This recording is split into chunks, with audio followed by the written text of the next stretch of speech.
నిన్న మాట్లాడాడండి సాక్షి ఛానల్లో. ఆయన ఎప్పటి నుంచో అమరావతి మీద విషం జిమ్ముతున్నాడు. ఏమోలే అందరు జిమ్మే దాంట్లో ఆయన కూడా జిమ్ముతున్నాడు లేని వదిలేసాము. కానీ నిన్న మాటలు ఎంత ఘోరంగా మాట్లాడాడండి అమరావతి రైతుల మీద. 5 ఏళ్ళ నుంచి అమరావతి రైతులను ఏడిపించింది చాలేదండి మీకు. బజార్కి ఎక్కి మా వాళ్ళ ప్రాణాలు 270 మంది ఇంకా తీసుకున్నారు. బలి తీసుకుంది మీరే. కేవలంగా జగన్మోహన్ రెడ్డి ప్రభుత్వమే బలి తీసుకుంది. ఇప్పుడు కూడా ప్రజెంట్ మరి ఈ రకంగా మాట్లాడితే ఎంతవరకు అండి? ఇంకా వీళ్ళు ఇంకా బతికున్నారు, చచ్చిపోలేదు.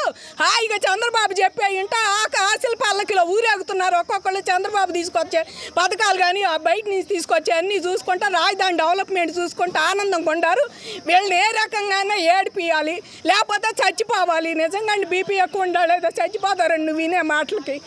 ఎవరండి వేసీలు? ఇక్కడ వేసీలు ఉండారు, సెక్స్ వర్కర్లు ఉండారు. నువ్వు చూసావయ్యా వచ్చి?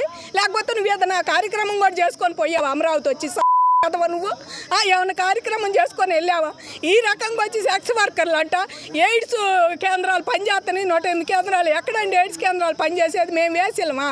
మీ ఇష్టం వచ్చినట్టు ఆడాళ్ళ మీద ట్రోల్ చేసే వర్రా రవీందర్ రెడ్డి ఏమయ్యాడో అందరికీ తెలుసండి. వాళ్ళ ఏ రకంగా ట్రోల్ చేశాడో మా మీద మేము ఉద్యమాలు చేసాడు.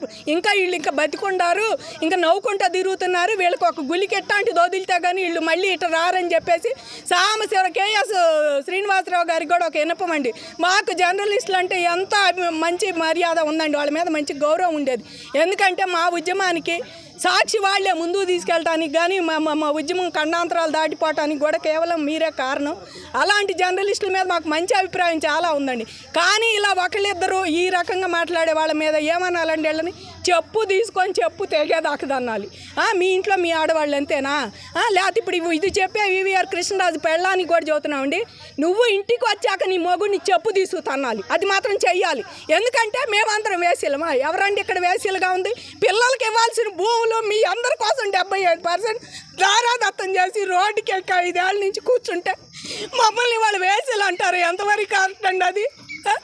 సెక్స్ వర్కర్లు ఉండారు, వేసీలు ఉండారు, లేకపోతేనే ఎయిడ్స్ కేంద్రాలు ఉండయి.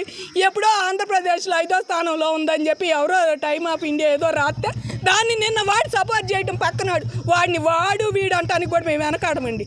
ఎందుకంటే ఎవడో ఒకరోజు లైవ్లో లక్ష్మీపార్వతి గారిని ఏదో 2 మాటలు అంటే ఆ పని కట్ చేసావు. మీ వాళ్ళు ఎవరన్నా మాట్లాడితే మీ జగన్ తరపు వాళ్ళు మాట్లాడితే అలాగా అమరావతి దేశం చెప్తే ఇంకా చెయ్యి మాట్లాడని ఎంకరేజ్ చేయటమా? భారతీరెడ్డికి కూడా చెబుతున్నామండి. గత 5 ఏళ్లలో మీ ఆయన చేసిన పాపానికి శాపానికి 270 మంది రైతులు చచ్చిపోయారమ్మా. ఇంతవరకు మమ్మల్ని ఎవరు పలకరించిన వాళ్ళు లేరు, పిలిచిన వాళ్ళు లేరు. ఇప్పుడే కొంచెం తేరుకుంటున్నాం, ఎట్టో కట్టో తేరుకొని 2.0 చూపిస్తా అన్నాడు. ఇదేనా 2.0 సినిమాలు చూపించేది? ఆడవాళ్ళని గౌరవించలేనివాడు మొగాడు కాదు. వాడు మొగుడైనా సరే ఆడవాళ్ళని గౌరవించలేనివాడు మొగాడే కాదండి వాడు. నిజం మాట అంటే ఎప్పటికైనా ఇంట్లో చదువుతున్నావు ఒక దేవతల రాజధాని పైన ఉంది ఇది కాదని చెప్పి. మరి ఆ దేవతల రాజధాని అని పురాణాలు తెలిసినాడు ఆడవాళ్ళని గౌరవించడం తెలియదా? పురాణాల్లో ఉందని. ఆడవాళ్ళు ఏడిస్తే ఆ రాజ్యం సుభిక్షంగా ఉండదని చెబుతారు పురాణాలు. అది కూడా నీకు తెలీదా? కాబట్టి వీళ్ళకి ఒకటేనండి చెప్పాలి కానీ తిడుతున్నాడు. కానీ ఇవాళ భారతదేశంలోనే పెద్ద ఆర్థిక రాజధాని బొంబాయిలోనే ఒక రెడ్ లైట్ ఏరియా ఉంది. నీకేదైనా చెప్పుకోవాలి ఏదైనా చేయాలంటే అక్కడ పోయి మాట్లాడు, దాని మీద మాట్లాడుకో. అంతేగాని నువ్వు ఇక్కడ సెక్స్ వర్కర్లు ఉండారు, ఏసీలు ఉండారు, లేకపోతే ఎయిడ్స్ కేంద్రాలు ఉండే నాకు ఎవడో చెప్పాడు, ఇవన్నీ పిచ్చి మాటలు మాట్లాడితే చెప్పు తీసు తన్నాల్సి వచ్చింది. భారతీరెడ్డి గారికి కూడా ఒకటే చెబుతున్నామండి. ఆమె 24 గంటల్లో లేడీస్కి క్షమాపణ. నిన్న పొద్దున షో అయిపోయింది. నువ్వు దాన్ని చూసి నిన్న మధ్యాహ్నానికి మాకు క్షమాపణ చెప్పాలి. ఆడవాళ్ళకి ఎలా వచ్చింది తప్పు అని చెప్పాలి. అలాంటిది లేకపోగా నువ్వు ఇంట్లో ఉండి మెదలకుండా కూర్చొని ఇంకా ఎంకరేజ్ చేస్తా సాక్షి మీడియాని చెయ్యండి. మీకెందుకు ఇష్టం వచ్చినట్టు రోల్ చేయండి, నేను ఇంట్లో ఉంటాను, మీ అందరూ చేయండి అని. మీ డైవర్టర్ పాలిటిక్స్ కోసం ఇవన్నీ పెట్టొద్దండి. మీ జరుగుతూనే ఉంటుంది. మీ కేసులు మీ ఏం ఆపవు. ఈ మీద వచ్చినప్పుడు భారతి గారిని తిట్టారనగానే తీసుకెళ్ళి తెలుగు దేశం అయినా చూడకుండా ఆయన్ని జైల్లో పెట్టించారు కదా, అది మీకు తెలియదా? మేమే ఖండించాం. అలాంటివి తిట్టకూడదు, అలాంటివి అనకూడదు. భారతిరెడ్డి గారు